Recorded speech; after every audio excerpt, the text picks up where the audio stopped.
வேட்டையன் படத்துல நடிச்சு முடிச்சிருக்கும் ரஜினிகாந்த் இப்போது லோகேஷ் கனகராஜ் இயக்கத்துல கூலி படத்துல நடிச்சிட்டு வராரு. நாகார்ஜுனா, ஸ்ருதிஹாசன் உள்ளிட்ட ஏராளமானோர் நடிக்கும் இந்த படத்துல ரஜினிகாந்த் தேவா என்ற கதாபாத்திரத்தை ஏற்று இருக்காரு. மிக பெரும் எதிர்பார்ப்போடு உருவாகி வரும் படத்தின் மீது உச்சகட்ட ஆவல் இருந்து வருது. இந்த சூழல்ல கூலி படத்தின் ஷூட்டிங் ஸ்பாட்ல தீ விபத்து ஏற்பட்டிருக்கான். இதுதான் இப்போ பரபரப்பான நியூஸா போயிட்டு இருக்கு.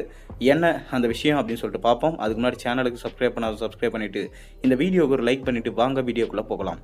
அதாவது தாசியா ஞானவேல் இயக்கத்தில் வேட்டையன் படத்தில் நடித்து முடிச்சிருக்காரு. அக்டோபர் 10ஆம் தேதி பிரம்மாண்டமாக படம் ரிலீஸ் ஆகுது. ஜெய்பீம் படத்தின் இயக்குனர் என்பதனால இந்த படத்தின் மீது உச்சகட்ட எதிர்பார்ப்பு நிலவி வருது. சமீபத்தில் படத்தின் ஃபர்ஸ்ட் சிங்கிளான மனசுலாயோ பாடல் வெளியாகி நல்ல வரவேற்பை பெற்றது. இந்த படத்தில் நடித்து கொண்டிருக்கும் போதே லோகேஷ் கனகராஜ் இயக்கத்தில் சன் பிக்சர்ஸ் தயாரிப்பில் நடிப்பதற்கு கமிட் ஆனார் சூப்பர் ஸ்டார் ரஜினிகாந்த். படத்துக்கு கூலி என்று பெயர் வைக்கப்பட்டிருந்தது. அனிருத் இசையமைக்கிறாரு. படத்தோட அறிவிப்பு வீடியோ வெளியாகி மிக பெரும் வரவேற்பை பெற்றது. இதில் ரஜினியுடன் நாகார்ஜுனா, ஷவுபின், ஸ்ருதிஹாசன் உள்ளிட்டோர் நடிக்கிறாங்க. சமீபத்தில் கூட நடிகர்கள் ஏற்றிருக்கும் கதாபாத்திரத்துக்கான அறிவிப்பு போஸ்டர்கள் வெளியாகி பட்டையை கிளப்பி வந்தது. இந்த படத்தில் ரஜினிகாந்த் தேவா என்ற கதாபாத்திரத்தில் ஏற்றிருக்காரு. ஏற்கனவே தளபதி படத்தில் அவர் தேவா என்ற கதாபாத்திரத்தை ஏற்றிருந்தார். அந்த படமும் அதில் ரஜினிகாந்தின் நடிப்பும் இன்று வரை கட் கிளாசிக்காக கொண்டாடப்பட்டு வருது.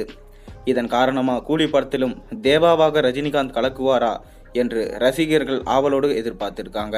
அது மட்டுமின்றி இப்போது மோஸ்ட் வாண்டட் இயக்குனராக இருக்கும் லோகேஷோட ரஜினிகாந்த் முதல் முறையாக இணைந்திருப்பதாகவும், அதனால் ரசிகர்கள் ஆவலாக இந்த படத்துக்காக எதிர்பார்த்து காத்து கொண்டு இருக்காங்க. லோகேஷோட இயக்கத்தில் கடைசியாக வெளியான லியோ திரைப்படம் விமர்சன ரீதியாக அடி வாங்கியது. எனவே கூலி படத்தில் கம்பேக் கொடுக்க வேண்டும் என்ற முனைப்பில் லோகேஷ் தீவிரமாக முயற்சி வராரு என்று படக்குழு நெருக்கமான வட்டாரங்கள் எல்லாரும் சொல்கிறாங்க. படத்தின் ஷூட்டிங் விசாகப்பட்டினத்தில் விறுவிறுப்பாக நடந்து வருது. அதில் ரஜினிகாந்தும் கலந்து கொண்டு நடிச்சிட்டு வந்திருக்காரு. இந்நிலையில் விசாகப்பட்டினத்தில் கூலி ஷூட்டிங் நடக்கும் இடத்துல தீ விபத்து ஏற்பட்டிருக்கு. அதாவது விசாகப்பட்டினம் கடற்கரையில் ஷூட்டிங் நடந்து கொண்டிருந்ததாகவும், அப்போது சீனாவிலிருந்து லித்தியம் பேட்டரிகளை ஏற்றி கொண்டு வந்த சரக்கு பெட்டக கப்பல் வந்ததாகவும், அப்போது கொள்கலன் முனையத்தில் தீ விபத்து ஏற்பட்டதாகவும் சொல்லப்படுது.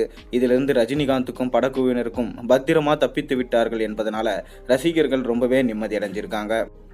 இதனால் கூலி ஷூட்டிங்கில் தாமதம் ஏற்பட்டிருக்கான். மேலும் ரஜினிகாந்துக்கு இந்த சம்பவத்தால் எதுவும் ஏற்படலை எனவும், அவர் சேஃபாக தான் இருக்கார் எனவும் அறிக்கை விட்டிருக்காங்க. மேலும் இந்த படத்தில் நடிக்கிற அனைத்து படக்குழுவினரும் சரி, அனைத்து நண்பர்களுக்கும் எதுவும் ஆகலை என லோகேஷ் கனகராஜ் சொல்லியிருக்காரு. இதனால் விரைவிலே இந்த படத்தோட ஷூட்டிங்கை மீண்டும் தொடங்க போகிறதாகவும், அடுத்தடுத்த நடிகர் நடிகை குறித்து லோகேஷ் கனகராஜ் சீக்கிரமே அப்டேட் பண்ணுவார் நம்ம எதிர்பார்க்கலாம். நீங்கள் கூலி திரைப்படத்தில் ரஜினிகாந்த் நடிக்கிறது எந்த மாதிரி பார்க்குறீங்க?